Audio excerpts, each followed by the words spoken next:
All right, celebrations there, Manchester City. They are crowned champions. Ashola Rogers is in the building. Good morning. It's good to have you. Good morning. It's always a pleasure to be here. All right, now before we talk about the English Premier League, let's quickly talk about this boy, what he's doing right there in school in the US. We're talking about Divine Oduduru. Now, he's qualified for the Tokyo 2020 in the 100 meters, which is a good one. Now, in school in the Big 12 Championship, he ran a time of 9.99 seconds, which is really huge for him. So he's the first man to break that 10 seconds in 100 meters at the Big 12 Championship. And this simply means, well, he got a place at the 100 meters at the Tokyo 2020. How he was able to do this one, he actually started from the very beginning, start to finish, win a system of 0.3, but then that was just all he needed to get that record. No, I never expected it. We're experiencing it right now. You know, but to be honest, Divine has broken a lot of records, and he has also come through a lot of trials and stuff to become the guy that every Nigerian is proud of now. You know, I'm so glad that he's been able to do this. The biggest part is him qualifying for the Olympics already. You know, that's a big deal. For people who have been following athletics, you know what that really means for Nigeria.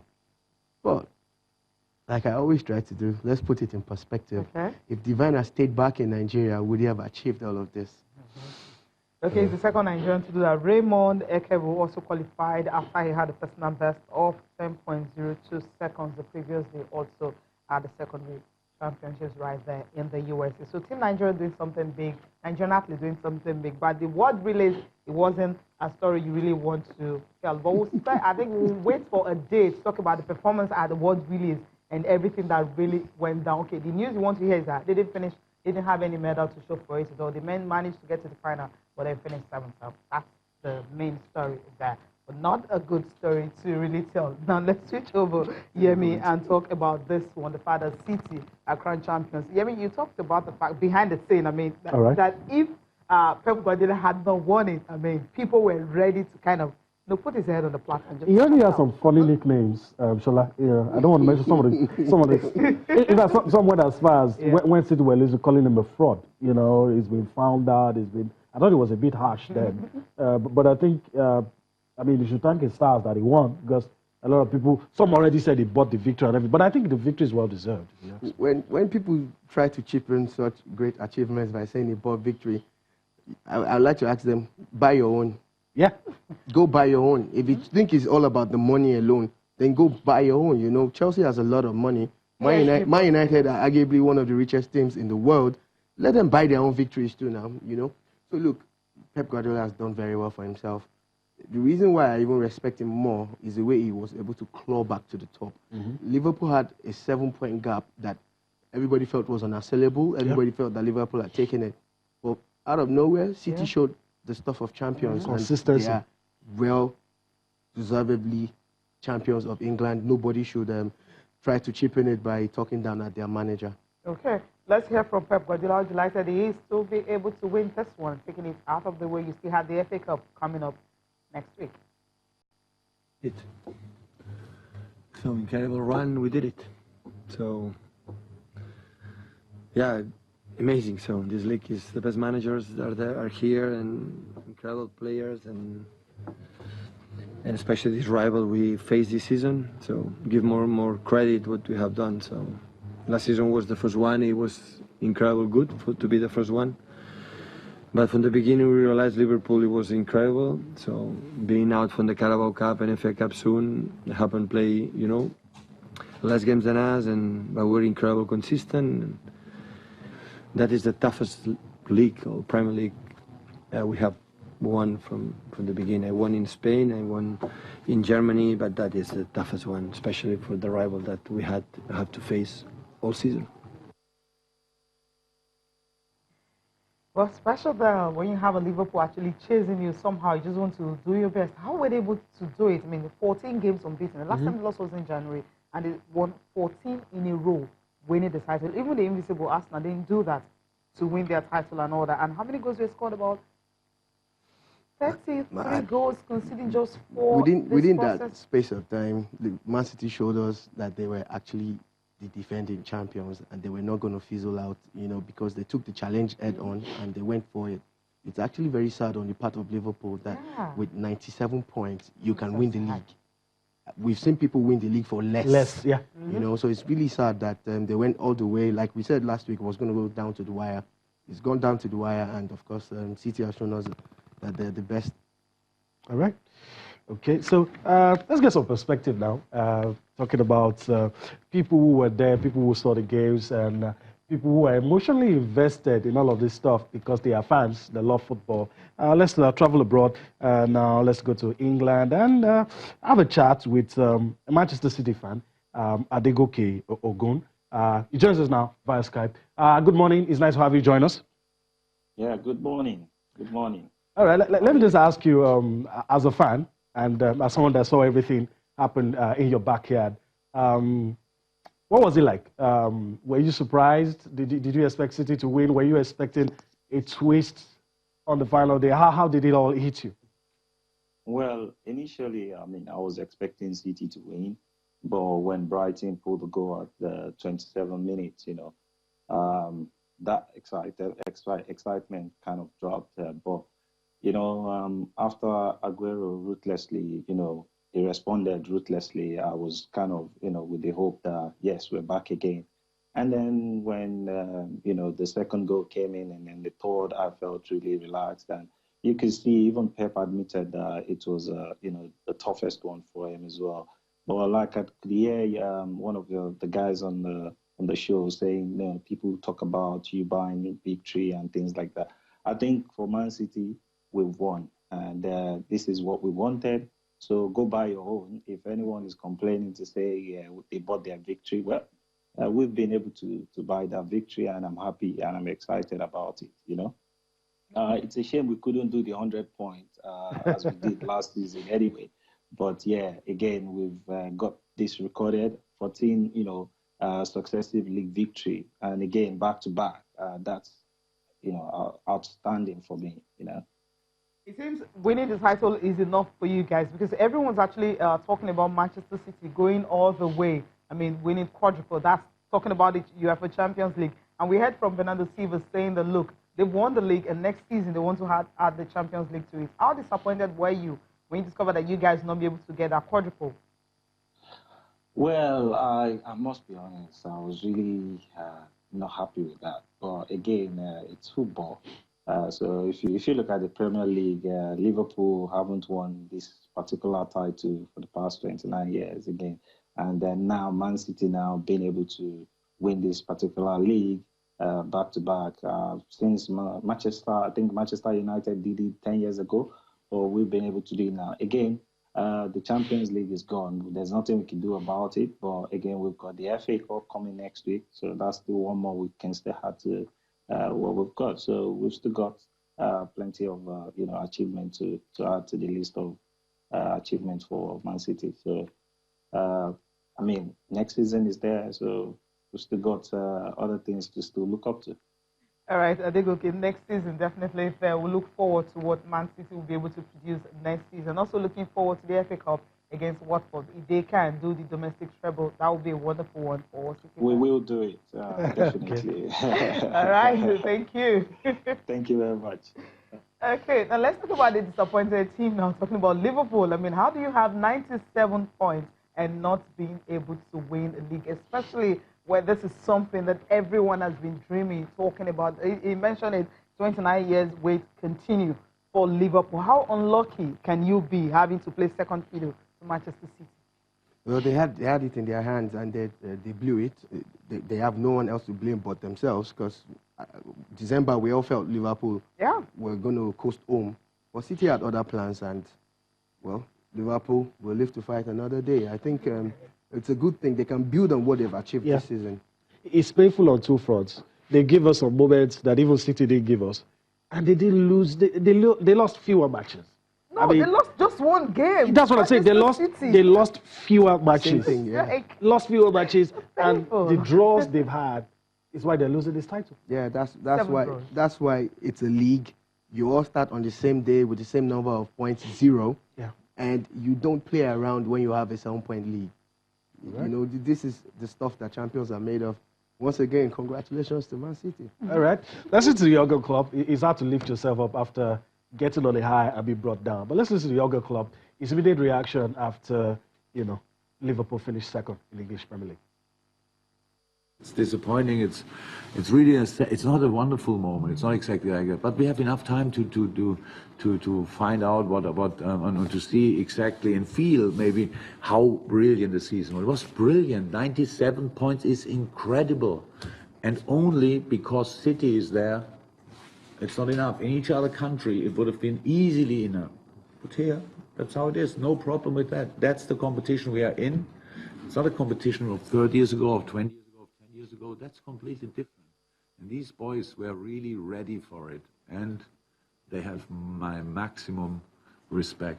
Not only them, because I have to say, a lot of people say about the Liverpool supporters, base, whatever, they are so desperate about winning the league and stuff like that. How they followed this path, how they followed that way, it's just incredible. It's this club is in the best moment for a long, long time, and it will not end because there's one team at a point more. All right, welcome back. I feel for your club. Is the pay a bit reduced because they're in the Champions League? Because it didn't sound too sad. It is. But you see, it's kind of very peculiar when you talk about Liverpool. The Champions League is not a big deal for them. Mm-hmm. They're used to winning the Champions League as compared to other English teams. They've won it more. This is the one that they wanted the most. This is the one that they were closest to, apart from the Steven Gerrard slip-up of a few years ago. You know, this is the chance that they had, and sadly, it was in their hands, and they let it go. I think it's just the draws. It shows you that when you're running a marathon, I mean, you just have to continue momentum. There's no time to slow down. Once you do, I mean, people behind you will just, get it. And that was what Manchester City did. And immediately they did that. They didn't look back, just continue on that unbeaten run, 14 scoring goals, and trying not to concede, which was a good one that they did. Consider just, I think, 4 goals in all the matches that they played. You need to take a look at the personnel of these two teams. Okay. Take a look at the kind of players that they have, and that's why they are at the top. For me, the best player of the season is Sadio Mane. Okay. The way he's been able to fit into that team and carry the team defensively, offensively, and otherwise. It's been amazing. Even when Salah wasn't coming to the party, even when Bobby wasn't doing the do, Mane was there. Yeah, and that's why he ended up with the Golden Boot and all that. We have 3 players on that. You have Mo Salah, Aubameyang, and of course you have Sadio Mane, 3 of them. The good thing is you're going to be having the 2 of them at the Nations Cup in June. Aubameyang can't be there. Gabon, they qualify. But Abba is actually the real guy that's got it because he's played less games than the rest of them. But maybe they'll give them silver and bronze gold. I mean, Mo Salah was giving his, that he was. No, I'm just playing. It's banter. It's banter. What we're saying is that Oba actually deserves to be the main man because he played fewer games. And he has shown us that he is a world-class striker. He picked up from where he left off in Germany, came to England, and in 2 seasons, you can see how consistent he's been. And if he gets decent service, he's going to get more. It's always about the service, and I'm happy with the system that has allowed him and Lacazette play together. Because when they were coming, people were like, how do you have 2 out and out? Now we know that it works. And he bangs in the goals, and what a good way to actually finish the season for Arsenal. Okay? Europa League is waiting for them. All right. Now, let's talk about the FIFA Women's World Cup.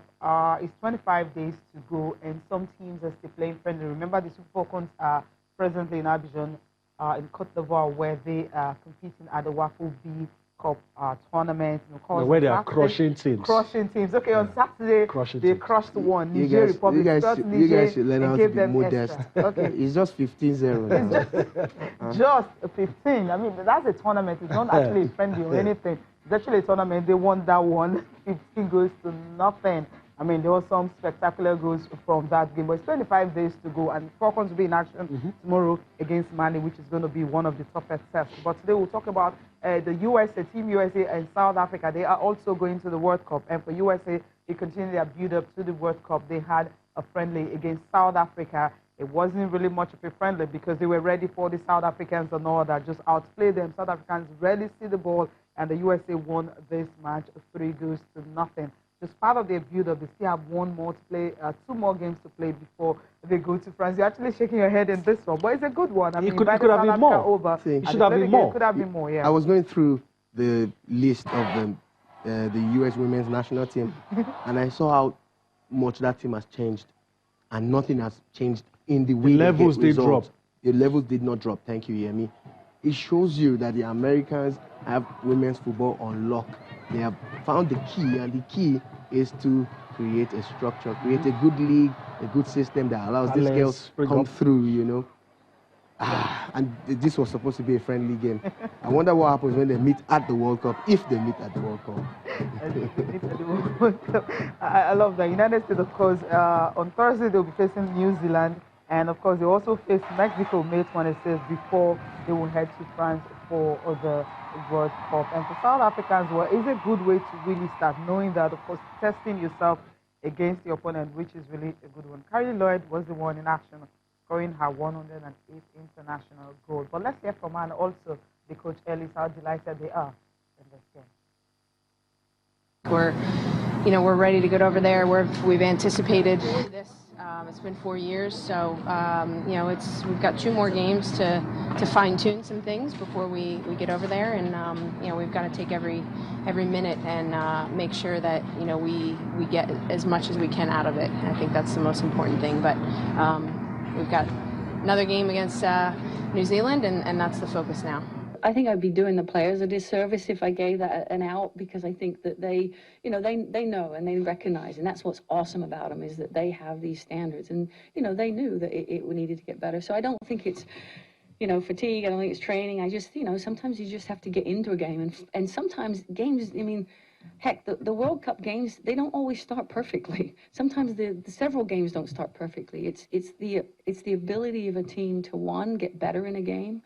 And grow in a game, and so that's sometimes teams you start flying and then you fade, and so I think we've just got to be a team that's got to be consistent in what we do. But I think, I wouldn't say it was anything other than we just needed to make sure. Sometimes you play teams that present slightly different things. It does take a little bit of an adjustment, but I think I thought the quality obviously got better, and there was a lot of good pictures. That's a quality for them. Good game for them also. Send-off series. That's what the Americans are playing right now. They have series of games to play. That's send-off 3.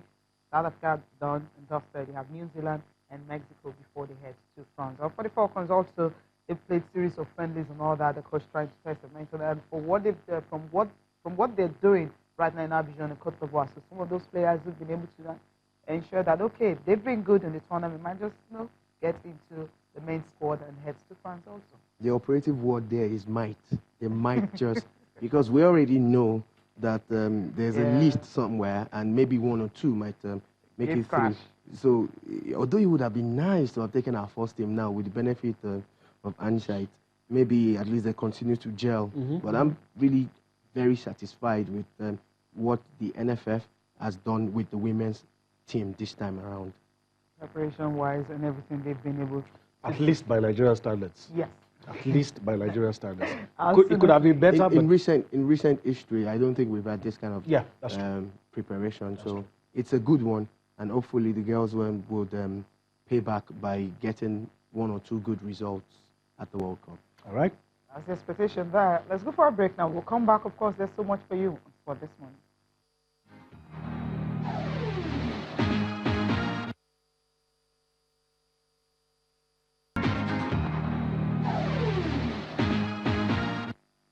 Right, welcome back. Time to take a look at the papers now, and there's so much on it. That's why we're starting the papers early. But before we take a look at the papers, we're not taking swipes at anybody. But I know what you want to do. Let's talk about Manchester United. Why? Indulge me, guys. Let's talk about Manchester United.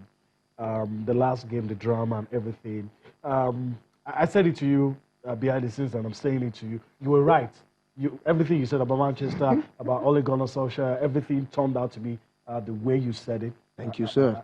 And I'm impressed with what you said. You know what? Let's also, we were expecting to speak with someone before, but it's come true right now. A Liverpool fan, and wants to give us his perspective.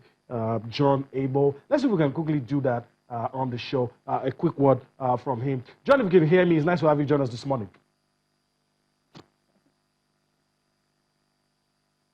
If you can hear me, John, let's just get straight into it.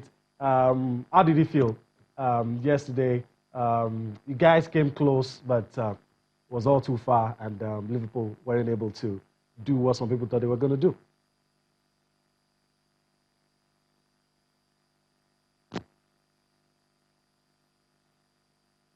Okay, I guess we'll leave it at that. We'll try and do that some other time. A Liverpool fan, really eager to share his thoughts, but it's not going to happen today. Did you see the tie and the jacket? Yeah. Precisely. I mean, all decked up. He's not disappointed at all. He's not one of the fans.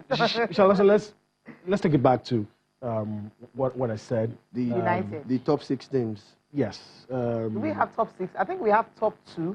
Then we have top 4. There's still and top then we 6. have there's a golf in class, but it's still top 6. It's actually top 2 and 4 pretenders. Thank you. God bless it's still you a for top that. 6. I agree that there's a golf in class. We have top 2. There's a golf they in class. They can't compete next but Shola, your thoughts on the season, with the benefit of hindsight, you know, would you have sacked Jose, for instance? With the benefit of Jose hindsight? Mourinho, no. But you see, it's the era of player power. Jose Mourinho needed the team to back him up against Paul Pogba. They chose Pogba over Mourinho. So they will live with the consequences of choosing Pogba over Mourinho. Now, Pogba, on his own part, has he really lived up to expectations? Nope. Statistically, yes. Why do I say yes? He's had a better season than he had the previous season. You get, he scored more goals than he scored in his career in a particular season. But was he enough to take them across the line, over the line? No. Has he done enough? Has he really met the expectations of the average fan or the analyst? No. Does he tick all the boxes for you? No. So the problem is Paul Pogba. I said it before. If Man United, for instance, had a Mane in Pogba, we'll be talking about something different. But they don't have that, you know. So they should have kept Mourinho, just in answering your question. Mistake number 2. Ole Gunnar Solskjaer got Cardiff relegated in the Premier League. This Cardiff team was relegated under him. Now they are relegated again, and they still managed to beat him. At Old Trafford. What was he doing when you brought him in to take the job? Was he better than Mourinho as at that time? No. So, big mistake. Caretaker coach, that was the plan. The real plan, what we heard was that they were going to bring in a A-list coach at the end of the season. The coach was not going to come yet for 1 or 2, for obvious reasons. Yeah. But what they did was look at it and say, oh, it's cheaper to keep Ole. And he's winning. Oh, he's getting the results. We have invested. But the instant he put pen on paper, game over. They're going to a new season with Ole in charge. Ole at the wheel. It's a bold call. You did it the other time. Can you do it again? Do you think it's going to last the whole season? If he continues like this, no. Okay. I see him getting fired if he continues like this. But this is what will determine a season. If they are able to bring in at least six players. Not 3. Not 3, 6. Oh, okay. 6 very good players in all departments of the game. And if they're able to keep 1 or 2 of their best talents. And offload some. They definitely have to offload Sanchez and company. Sanchez also. Valencia, Herrera gone, you know. And, you know, it hurts me that nobody is taking a look at Wilfred Ndidi. You know, you keep hearing names and very underrated. And this guy has one of the best records in the league when it comes to playing in the hole. I think when you have an investment banker as a football director, he's going to about look at the money and he's going to look at those players that will sell jersey. Okay, now let's take a look at the papers this morning. We're starting with Complete Sport here. In Complete Sport, you have this one, the Eagles Euro Roundup in Complete Sport. Iwobi makes 100 EPL appearance, provides 2 assists to take total assists to 16. That was a good one for him this season. Onoachu hits goal number 17, becomes hottest Eagle striker in Europe, and Koscielny makes case for 2019 AFCON invitation. I think he's had a decent season. Iwobi has had a decent season, but he also happens to be one of the people that the fans like to come for once something goes wrong. I want to keep my fingers crossed and hope that Emery keeps him going forward. Okay. Okay. Now let's move to the next one. A Sporting Sun here. Man City are champions. That's what this one is all about. And raised to hand club new £10 million yearly deal. What is that? Pogba, Sanchez, bonuses, TMI United apart.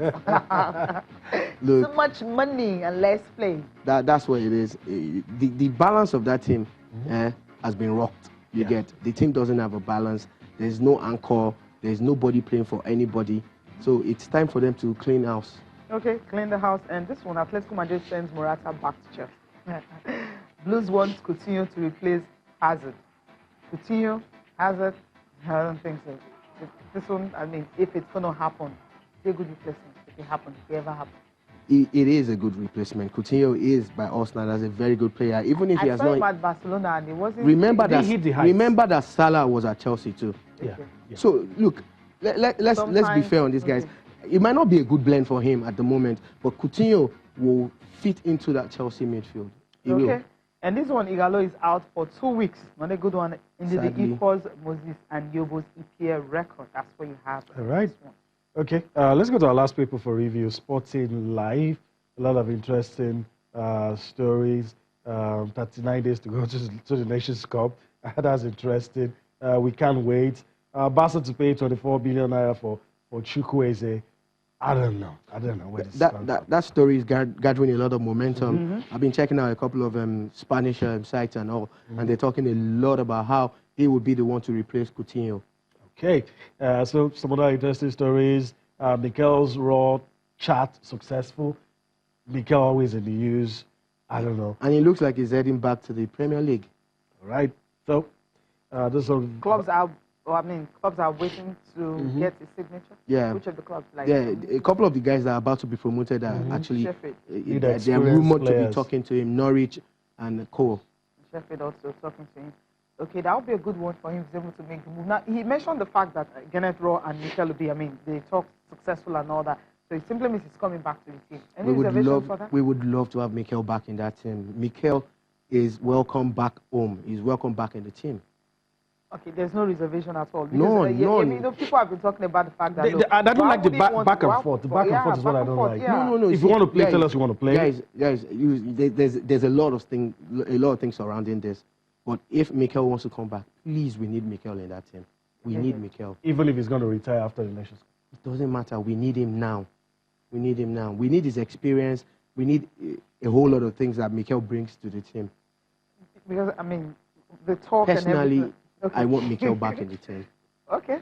What about the talk that everyone is saying, look, I mean, he wasn't there when these players were struggling. Will he be disruptive? Several players have gone to several tournaments without being part of qualifying. That's true. It's happened over and over and over again. People have been brought out of retirement to go to tournaments that they did not kick a single ball for. We need Mikel in the team. So on merits, we had a Nations Cup that Keshi didn't play, but he was the captain. Do you guys remember? Yeah. And we did very well. Do you guys remember? Yes. Okay, we need Mikel. Okay. Shola, I wish we could go on and on, but at some point we have to stop. And it's always a delight having you. We need and want him. Okay. Always a delight having you, Shola. It's nice doing this. We're going to take it out. Oh, most def. But it's nice having you. Thank you once again. All right. Thanks for allowing us to be a part of your day. We thoroughly enjoyed doing this. And of course, we'll be here to do it again tomorrow. I'm Emi Adebayo. Bye-bye now. And I'm Cecilia Mogbe. Thanks for watching.